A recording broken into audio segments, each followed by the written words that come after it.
इस वक्त की बड़ी खबर आपको बता दें, प्रशांत किशोर को बिना शर्त जमानत दे दी गई है। इससे पहले जानकारी मिली थी बॉन्ड नहीं भरने की वजह से प्रशांत किशोर को 14 दिन की न्यायिक हिरासत में भेजा गया था।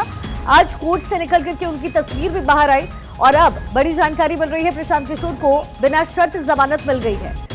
पटना सिविल कोर्ट ने उन्हें जमानत दे दी है। जेल से बाहर निकलते ही प्रशांत किशोर प्रेस कॉन्फ्रेंस करेंगे।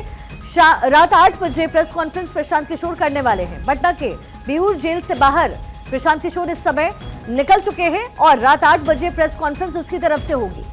सर्वेश मेरे सहयोगी मेरे साथ कनेक्टेड है। सर्वेश, इस बार अंतर यह है कि बिना शर्त उन्हें जमानत दी गई है। क्या ऐसी गतिविधियों में संलिप्त ना हो, यही उनके लिए शर्त थी?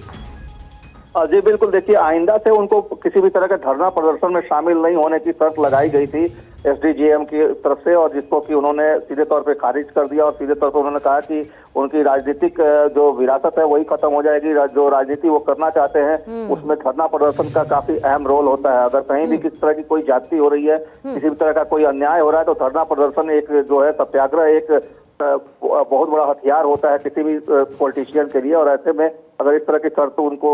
लगाई जा रही है तो निश्चित तौर पर उनका राजनीतिक करियर कहीं ना कहीं दांव पे आ जाएगा। और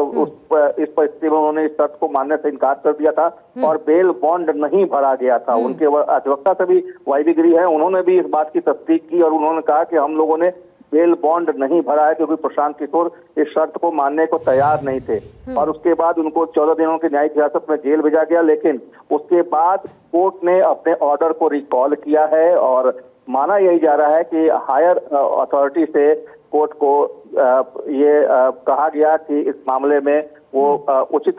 ठोस निर्णय ले, क्योंकि जो आरोप लगाए गए हैं उन आरोपों में कहीं कोई दम नहीं है और उन आरोपों के बिना पर प्रशांत किशोर के खिलाफ इतनी बड़ी जो है आदेश इस तरीके से नहीं दिया जा सकता, जिसको लेकर कोर्ट ने फिर अपने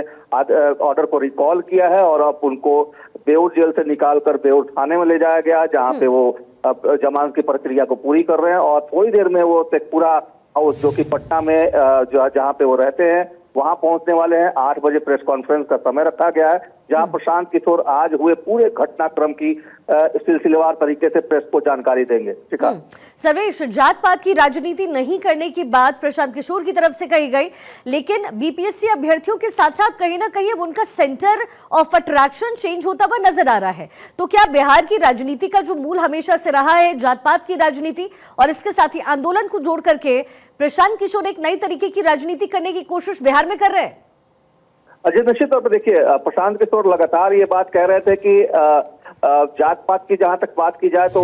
उनका ये कहना था कि जात पात की राजनीति वो नहीं करते। और बीपीएससी में के छात्रों की अगर बात की जाए तो उसमें किसी एक जाति के पक्ष की बात वहां नहीं थी, वहां तमाम छात्र जाति की बात थी और ये युवाओं की बात थी। तो इसको लेकर प्रशांत किशोर अपनी आवाज बुलंद कर रहे थे। लेकिन जहां तक इस पूरे मामले में बीपीएससी के चेयरमैन की बात कर ले या जो मुख्य सचिव हैं उनके स्तर पे जो पहल हुई, बातचीत की पहल की गई, जो भी आंदोलनकारी थे उन लोगों के साथ, लेकिन इसके बावजूद बीपीएससी की तरफ से ये कहा गया कि अभी तक कोई साक्ष्य नहीं दिया गया है, पेश नहीं किया गया, न ही इकोनॉमिक ऑफेंस यूनिट को कोई साक्ष्य मिला है पेपर लीक का। तो ऐसे में प्रशांत किशोर जो आरोप लगा रहे हैं वो गलत है, निराधार है और उन आरोपों के बिना पे उनको इस तरह के आंदोलन की कोई जरूरत नहीं है। बेवजह वो छात्रों को भड़का रहे हैं और कांग्रेस यही आरोप कोर्ट में भी आज उनके ऊपर लगाए गए, जिसको लेकर कोर्ट ने भी एक तरह से कहा जाए तो पुलिस को झाड़ भी लगाई है और निश्चित तौर पे कहा है पुलिस को भी कि आइंदे से अगर वो इस तरह के की बातों को लेकर आते हैं तो निश्चित तौर पे ये पुलिस के लिए भी काफी सोचने वाली बात है कि अगर अपनी बात रख रहा है तो उसको अपनी बात रखने की आजादी, स्वतंत्रता